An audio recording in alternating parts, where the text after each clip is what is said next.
Hello and welcome to the Dr. Leaf Show. I'm so glad you're back and you've joined me because today I'm going to talk about how to move on when someone has hurt you and they haven't apologized. How to move on when you don't get the apology you need or deserve. Okay, but just before we begin, I want to tell you about my newest project coming up. I've got a new book coming out called Help in a Hurry. We all get into situations like, for example, when someone hurts you and they don't apologize. You need help in that moment. Because there's things in life that just throw us into total chaos and turmoil, throw us off, and we can get reactive instead of responsive. That creates neurochemical chaos in our mind-brain-body network, and we're going to say and do the wrong thing. That's probably going to make it worse. We'll feel worse. We lose our creativity. We lose access to our wisdom. So this book helps prevent that. It's a multitude of different scenarios with science-backed and clinically applied, simple techniques that in different situations. Like, for example, I want to punch that person in the face, or you catch yourself people pleasing, someone hasn't apologized, or you're getting stuck with an intrusive thought and you just can't seem to move beyond that moment because of what someone's just said to you or something in a meeting. You can go to helpinahurrybook.com, and if you pre-order now, you get all the wonderful benefits that all of us authors give you when you pre-order. Some early access to chapters, you get a free workbook, there's a free webinar, there's a seminar, lots of great stuff to help you in your journey, rewiring your mind, learning mind management in the moment. Okay, so how to move on when someone's done something and they haven't apologized. Okay, so the first thing is, and I think this is very common, the first thing is that we need to realize that when we want an apology, what we're looking for essentially is we're looking for closure in some way. And when someone does something to you that you feel you need an apology, you feel vulnerable, you feel open, you feel like someone's like stabbed you, and that makes you feel very vulnerable to the situation. You also start questioning yourself. That's another thing. And as soon as you start questioning yourself, you lose a lot of confidence in yourself, and that puts you in a very, very vulnerable place. It feels like in order for us to heal and move on, that we need those words of apology from that person. And we can become stuck waiting for that person to apologize. But as you know, you can't control what another person is going to do. I mean, we know that, but we still kind of think we can, but we can't. I mean, I'm a mother of 4, and there's times when as a mother you think you can control your children. You cannot control your children. You cannot control your loved ones, your best friends, people you know well. You cannot control events or circumstances. You can only control your reaction. So you can't force someone to apologize. You can tell your child to apologize, and maybe they will, but do they mean it? And if you don't get that authenticity in that apology, it creates more damage with you and the person. The key thought I want you to get is you don't need an apology to heal. You need a decision to take back your power. When you feel vulnerable, you feel like your power is gone. Waiting for an apology is going to make you feel powerless. So you need to make a decision. Okay, that person's hurt me, they haven't apologized. I don't know if they are, but I'm not going to spend my time worrying about them not apologizing. I'm going to heal from what they said. And hopefully the apology will come, but it's not going to stop me entering the process of healing. You can't force someone to apologize anyway. Why do we crave apologies so much? It makes us feel vulnerable. When we feel vulnerable, we feel powerless. We start questioning our own innate ability to do something. We start thinking, well, is this a big flaw in my life? Is there something wrong with me? We can't always verbalize what it does to us. But when someone hurts us, maybe even repeatedly, it just feels like a hole is opening up inside of us. When it comes to the mind-brain-body network, you have wired in whatever that person did. You've built that as a thought in your mind and made copies in your brain and body. You've created this internal web between mind, brain, and body. So whatever experience we have, including someone doing something to you that's hurt you, wires into this web. But it doesn't wire in a healthy way. The proteins that it's made of in the brain, for example, fold incorrectly. This creates inflammation. It messes with our chemicals. The balance is thrown off. It can increase cortisol, which you're familiar with.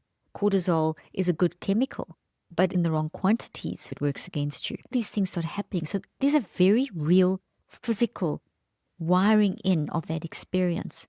Because it's so disruptive to our neurophysiology and conscious mind, we can get stuck because we are wired for love. There's this disruptive pattern in our mind-brain-body network. So our non-conscious wise part of us wants to advise your conscious mind to start fixing that network. because you don't want to keep that network there. It's disruptive to all your neurophysiology.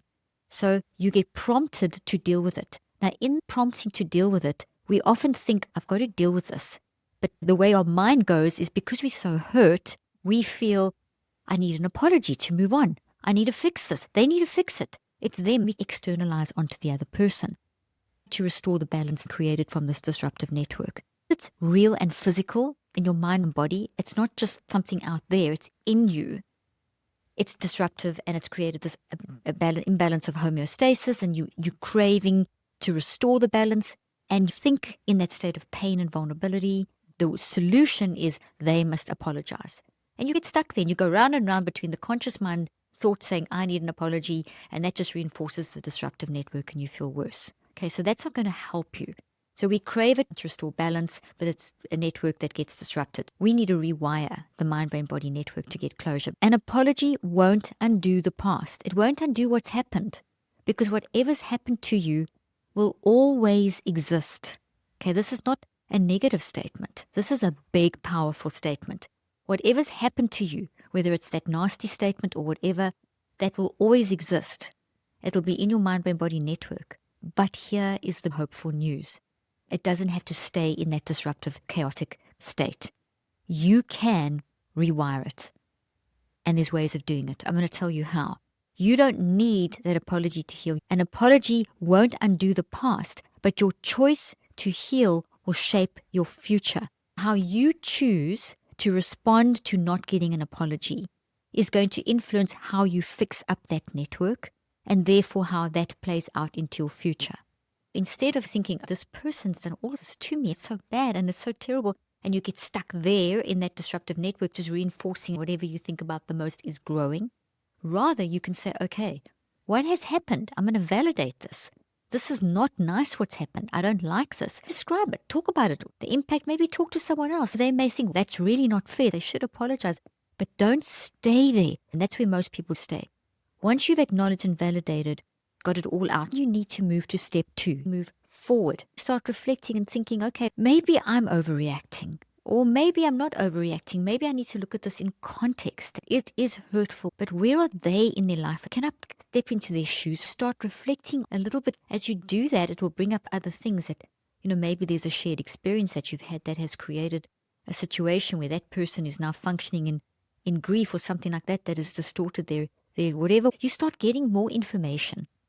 Doing this process, you tap into the wisdom of your deep, wise, unconscious, the science word for your deep, wise, spiritual mind, whatever you want to call it, okay?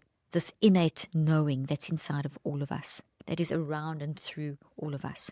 You get more information and you can look at this information and say, okay, this is a problem. What they've done is wrong. My feelings are valid. But this is the context. And they are going through that. The picture broadens. As I'm rewiring my mind-brain-body network, I'm changing what it looks like. I'm using the ability of the mind to change the brain to my advantage. And then I can say, okay, so what can I do now, today, in this moment, in my help in a hurry moment? What can I do now just to get through the next moment so that I can actually get calm and maybe talk to someone else or get more perspective? There's all kinds of solutions. Maybe you can get someone to suggest that they go for help or therapy, or someone else can talk to them, but you're not going to have that answer in a flustered state. You got to get out of that moment to calm yourself down, and then you can see more clearly. So then what you can do is some sort of little action that'll keep you grounded in the moment. And there's all kinds, and I'm going to give you some of those little tips of how to ground yourself in the moment in a minute. But I just want to reflect on what I've said. I gave you 5 steps. The first step was to validate what happened. Acknowledge how it made you feel, your body feel, your behavioral responses. Maybe this has happened multiple times and you didn't deal with it before, just suppressed it. As a mom, I know I've done that. You kind of just push things down because you always want to put your children first or your spouse first or whatever, and you don't look at your own needs or whatever, or your own rights. You almost sometimes feel like you don't even have rights anymore as a mother. I don't know if any mom can relate to me on that level. But, look at your behaviors and have they been serving you? What you say and what you do. Maybe you've overreacted. Maybe you got mad and you shouldn't have got mad, or said something you didn't mean, but it came from your place of hurt. You made their hurt your hurt, and now you hurt them in back, and this whole starts happening, okay? And also, how's it shifted your perspective? What is your view? How are you looking at that person? Are you seeing them? Oh, that person always gets irritated, or that person is always blaming me for everything. You may not say it, but that's what is coming through. That is what people pick up. It's the unspoken that is the shouting the loudest. It's the 95% of the message via photons from your mind, real things in the electromagnetic field that are imprinted with how you really feel. That perspective is going to hit them in the face. So you get into a conversation with them, none of you relaxed, there's unspoken stuff back and forth. Their photons are hitting yours and it's like paintball, everyone getting splashed all over the place. You're not moving forward. But if you started rewiring your brain by validating, saying the thought, what's happened, acknowledging all these different emotions, behaviors, bodily sensations, perspectives, when you've done this, it's going to change the situation. It's going to change how you go into that situation. So the 5 steps that I took you through are to acknowledge the thought, look at emotions, behaviors, bodily sensations, and perspectives. Write it down. What else comes up? Then reconceptualize. Maybe they're going through something. Maybe I overreacted. Maybe this is a pattern I've been responsible for creating because I've discovered that a lot in my own life. The 5th step is an active reach. What can I do now in this moment to move forward? Okay, and those I'm going to, as I said, I'm going to give you some tips in a moment. This 5-step process is called a neurocycle, something I developed over 40 years ago. It has scientific and clinical research behind it. I have an app called the Neurocycle, and you can use the Neurocycle in 63 seconds, which is what I teach you in this book, along with all kinds of techniques to build into the Neurocycle. And you can do it over 63 days to rewire a habit. I was in the habit of allowing certain people in my life to constantly say hurtful things and not deal with it. It became a habit of me suppressing to the point where it was affecting my relationship. I made it worse for myself. I had to stop, get help, rewire over 63 days and move forward. A couple of things you can do in the moment of being hurt. Let's look at a couple of those. A couple of tips for the moment when you've just been hurt. I've done a podcast on intuition versus anxiety and when to let go and move on from a situation, which are building up to this podcast. This is specifically when someone hasn't apologized to you. But if you go back and listen to my last couple of podcasts, it's going to help you as well if you're in this situation. So I just wanted to make note of that. Okay, so the 10-second pause, there's something about a 10-second pause, and there's many different ways that you can do a 10-second pause. The significance of 10 seconds is that our conscious mind can only handle around about 10 seconds of information in any one moment. It deals with bursts of information from the non-conscious, the biggest part of you, unlimited in speed and what it can handle beyond space and time. It can handle millions of things at once. But your conscious mind can only handle spurts of around every 10 seconds. So we know from science that if you want to move forward in any situation, 10 seconds is the more or less number. So if you do a breathing exercise or a visualization exercise, try and work in bursts of 10 seconds. Something you can do if you don't move on from an apology is a breathing exercise which helps specifically within 10. So the one that works for being triggered by a hurtful event and not having an apology is breathe in for 2, hold for 2, and then out for 6. I was counting it. You can repeat that as many times as you want. What science has shown is that 1 will work, but 6 work better in that 60-second type framework. Another thing you can do is that when someone hurts you and they don't apologize, your blood pressure will rise. That's a scientific fact. To reduce your blood pressure, because it's dangerous, it also blocks your ability to access any kind of clarity, then there's a 6-6-6 breathing that you can do. So you breathe in for 6, hold for 6, breathe out for 6, 6 times in 30 seconds. That has been shown scientifically to reduce your blood pressure and bring a lot of clarity back in your mind. So it's breathe in for 6, hold for 6, out for 6, and repeat it 6 times in 30 seconds. So put your timer on and practice doing that. Such a great exercise for lowering blood pressure. You don't only have to use these for when someone hasn't apologized. You can use these in any situation where you need to calm down quickly. The key is doing some exercise within the 10-second time frame. Then do a release ritual in the moment. So as that person says something to you, a release ritual is, instead of taking it in a distorted way, everything you experience is wired from your mind to your brain to your body. But instead of wiring in a distorted way, you can do a release ritual. As it's coming in, you can say, this is going to make me upset. This is hurting me. I can feel it already. I am going to do a release ritual. Now, you can be staring at that person. They can be mouthing off at whatever. and you can be doing the release ritual in your mind. And that is, you can just repeat to yourself, this person is saying this and this is hurting me. Just by getting it out in that way, you are getting power over it. And you're saying, this is okay. It's okay. It's them, not you. It's not necessarily the truth. You can get through this. And then you could do that little breathing exercise while they're still mouthing off. Now, maybe they've stopped, they've gone away. In the moment, all you could do was breathe. Now you can do a release ritual where you speak it or write it out. That release helps to get it out of you. And then that experience you control as opposed to that person controlling you. Okay, just a little quote to help you with this. Waiting for an apology keeps you stuck in their story. This is really valid. Their story then is going to wire into your head and mess up all your networks. Choosing to heal puts you back in your story. Keep their story there, and you keep your story here. And you keep your version of the story. If you take their hurtful words into you, it distorts your story. Another exercise you can do, which takes a little bit longer, but you can do it in 60 seconds, is you can rebuild your own inner validation. So instead of waiting for someone to acknowledge your pain, give yourself that validation. Remember when I started this podcast, I said that one of the things that hurtful words can do to us is we can feel invalidated, vulnerable, self-confidence can dive. Quickly rebuild your inner validation, because when that starts diving, a lot of other things start flowing in the wrong direction, okay? It's like a concept creep thing happening.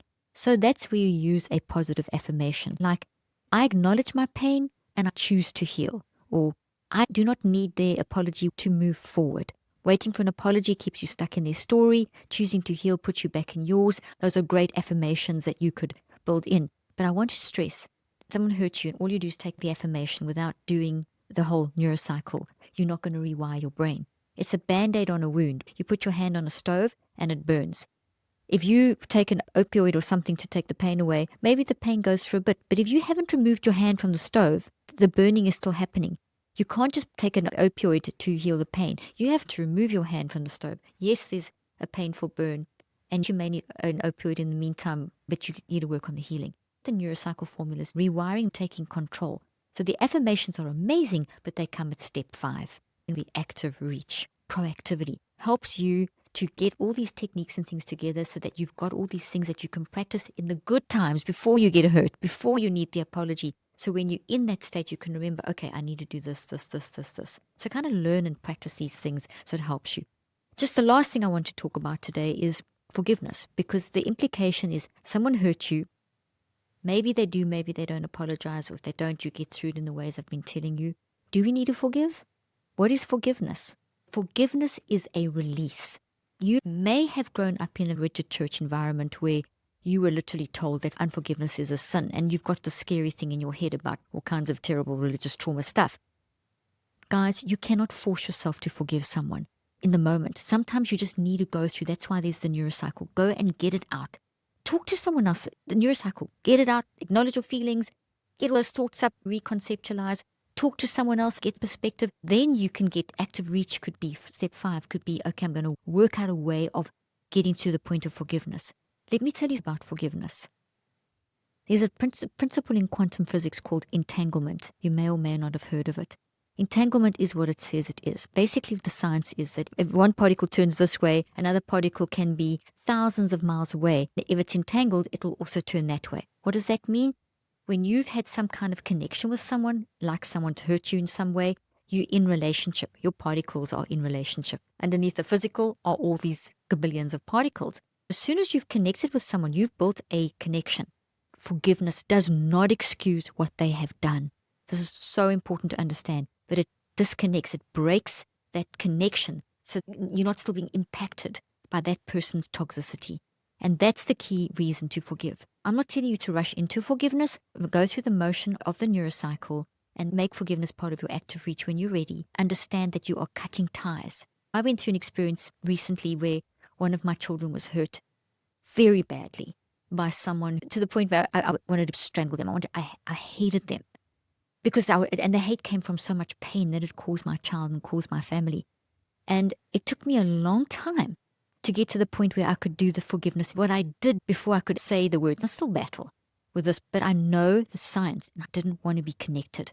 So I did the forgiveness part where I would say, I want to release myself. I didn't say forgiveness. I said, I want to release and break this entanglement. I do not excuse what you did. What you did was wrong. I said that in my head over and over. It's taken me a while. It was so bad.